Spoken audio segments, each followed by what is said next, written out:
Episode 195, our second episode of today. Please do not return your car lease.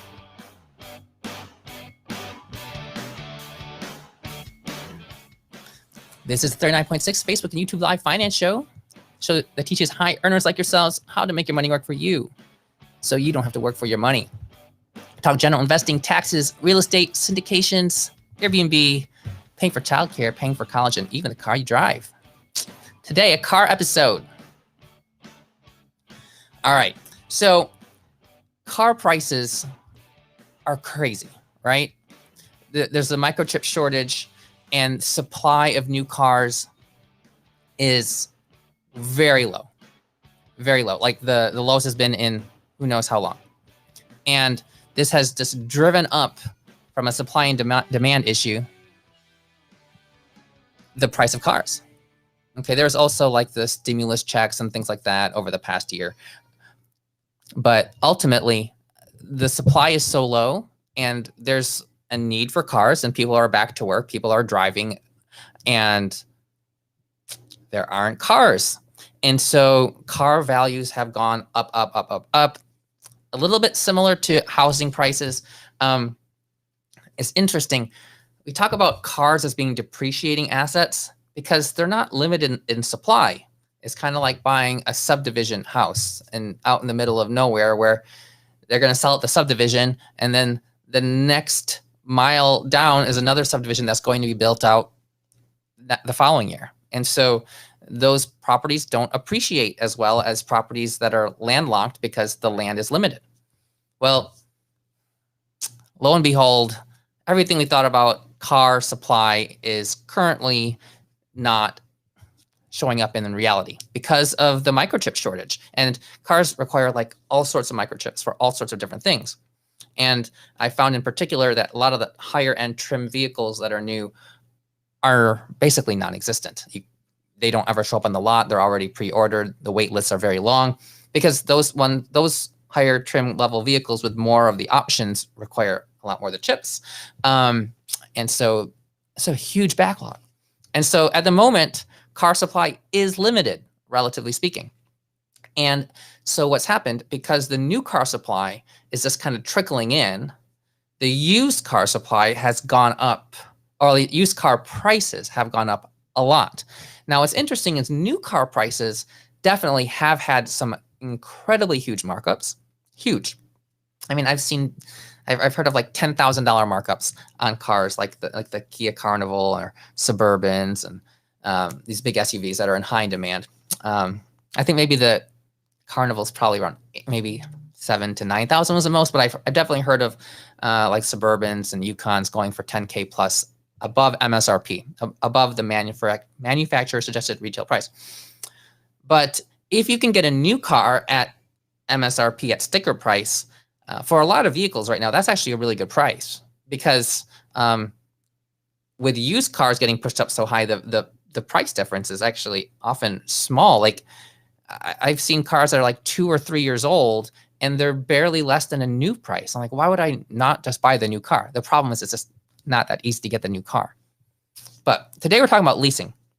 And I saw a post yesterday in a Facebook group, and a person had just returned a lease because they didn't want to deal with the payments and they were trying to free up some cash flow. And okay. And leasing, there's so many haters on leases in the financial world.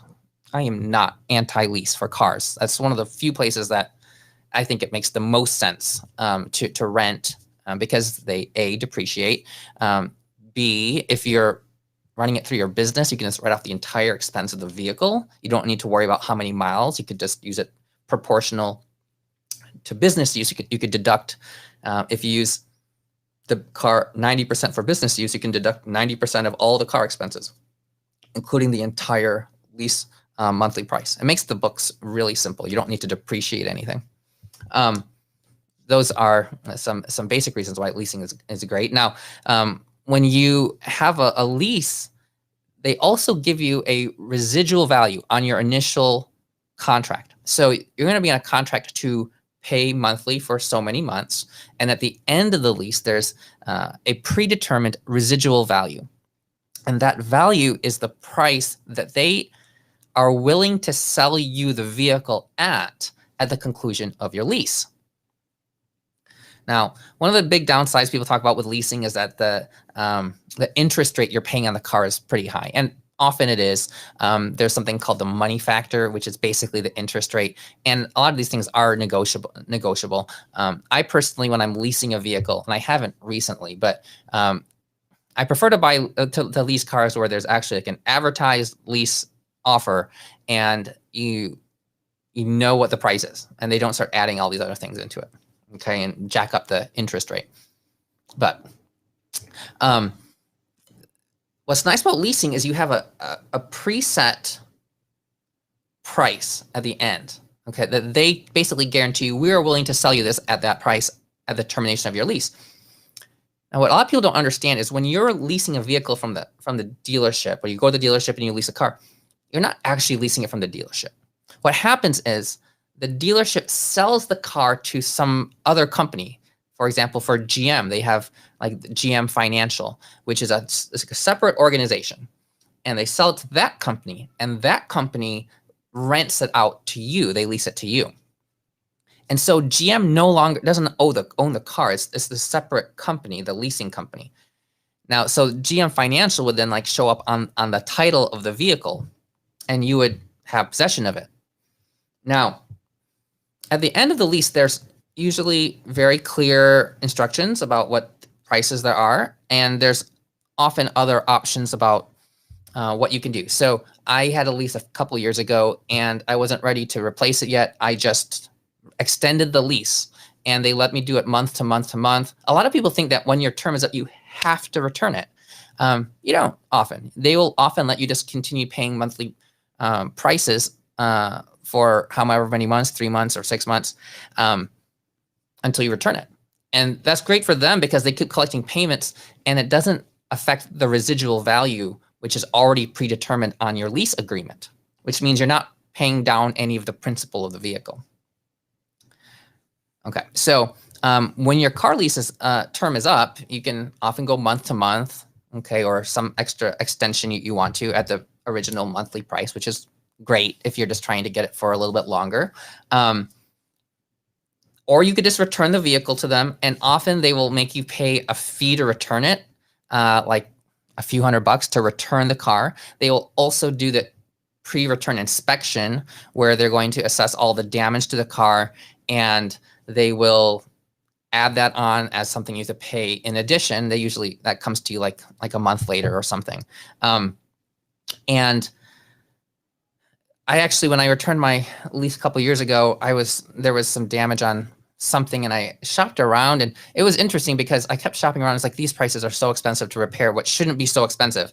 And then I decided, you know what? I went to the dealership. I scheduled an appointment for them to basically, I think, assess the price, and their price was better than I was gonna get if I did it all myself. So I said, okay, well, I'm just gonna give you the car back, and now I don't need to worry about repairing it.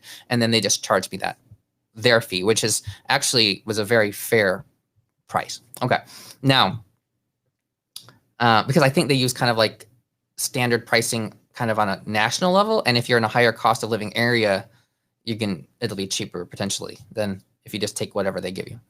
Okay, but right now, if you are leasing a vehicle and your term is coming up, the value of your car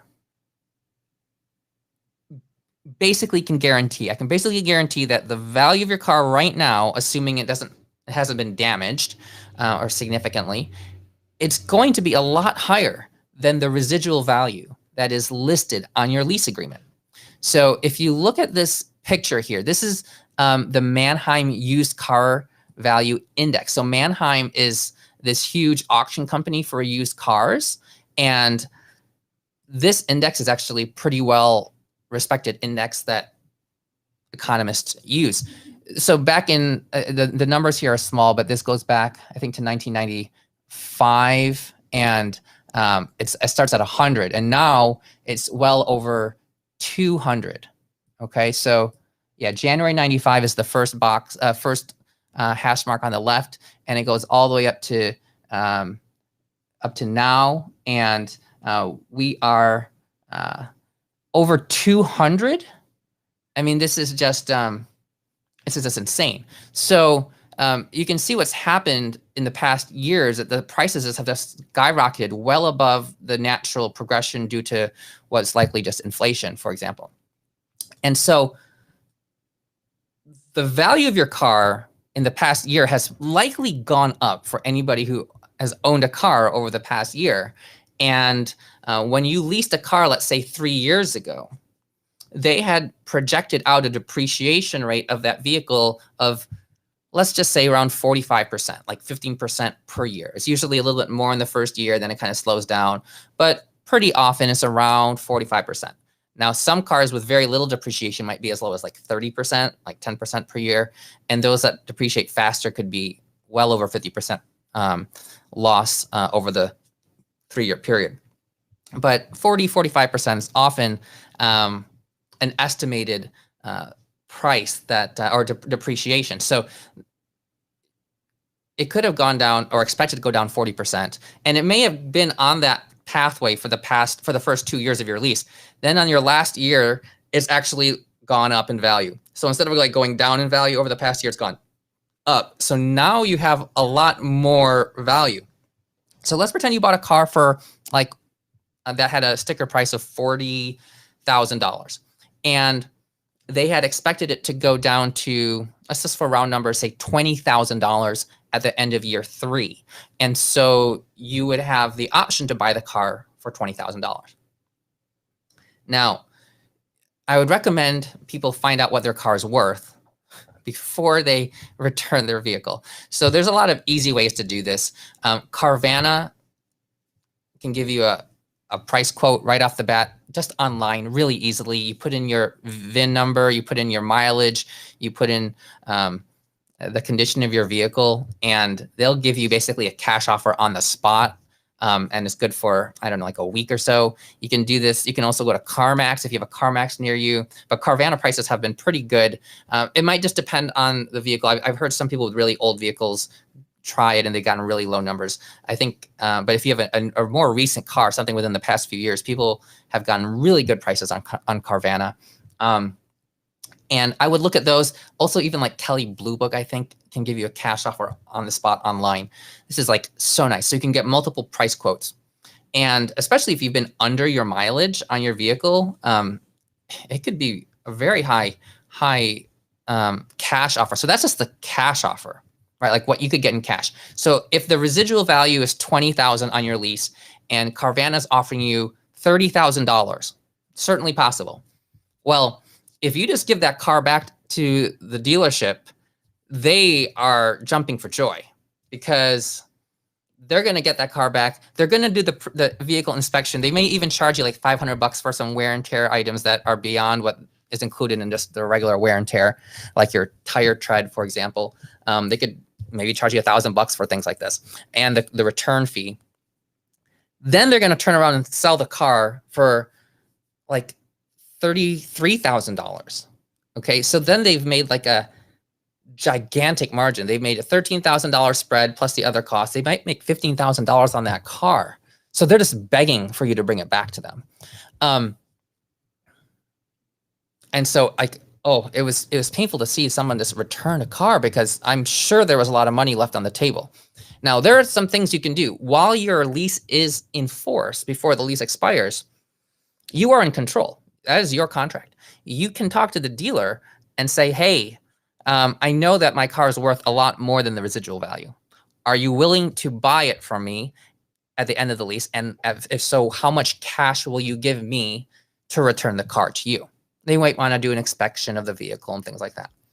And you can ask them, anything, you can ask them whatever you want to because you're under the lease.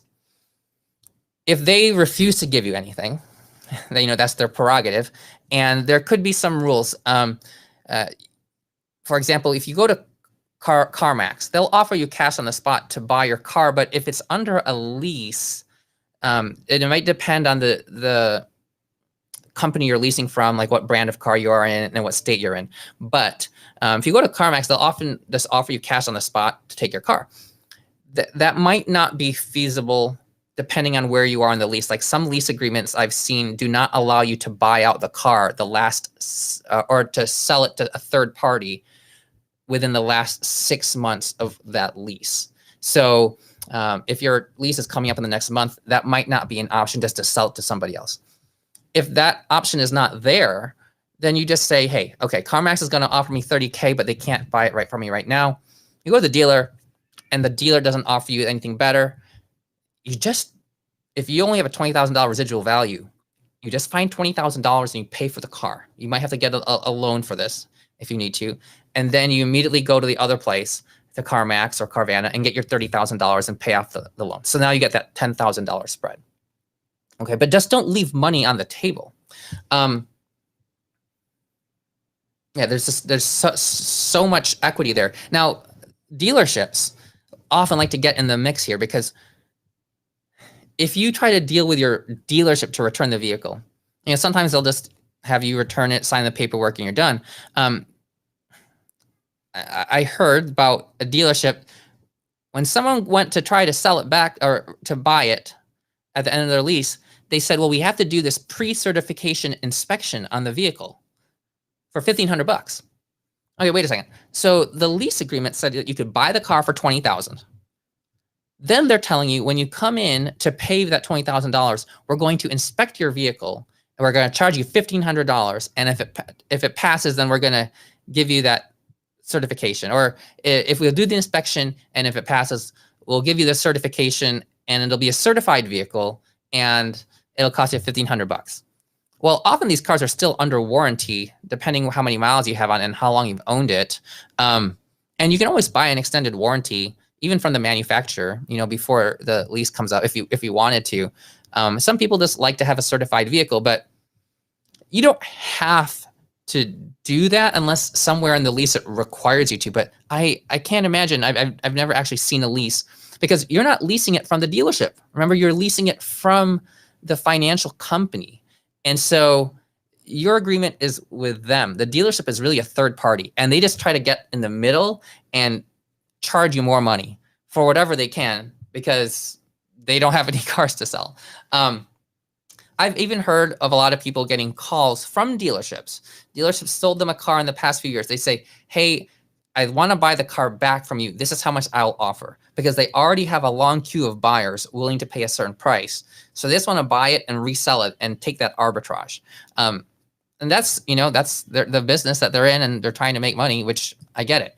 But don't just give your car back to them. If you don't want if you want to get payments off your books and your lease is coming up, the one thing you do is just don't return it to them. Either negotiate for them to bring you cash to the table based on the equity you have in it, how much more it's worth than you owe to them, or find a way to borrow money to pay it out in cash and then immediately get your money back. I mean, if you have, there's so many options right now to get cash immediately for a vehicle without having to go like sell it on Facebook Marketplace, Craigslist, or Auto Trader or anything and deal with customers. You can just go directly to a place and they'll give you a check. And it's so easy now to get rid of a car. But these used car prices are insane. If you have a used car, it's one, it's worth a lot more than it was a year ago. And two, take care of it, because if you need to get a new car, it's going to cost you. And it's not going to be easy to necessarily get a new car. And even the parts for cars are limited. So people who have like their car broke down, they got an accident, they're waiting on parts, and now they need to rent a car, and there's no rental cars, and they're getting charged insane prices to rent a car. So that's the reality of the moment. So please do not return your car lease. All right. That's it for episode 195. Again, not financial, not legal, not accounting, not any other formal advice, just for my entertainment, hopefully yours. Until episode 196. Have a great day.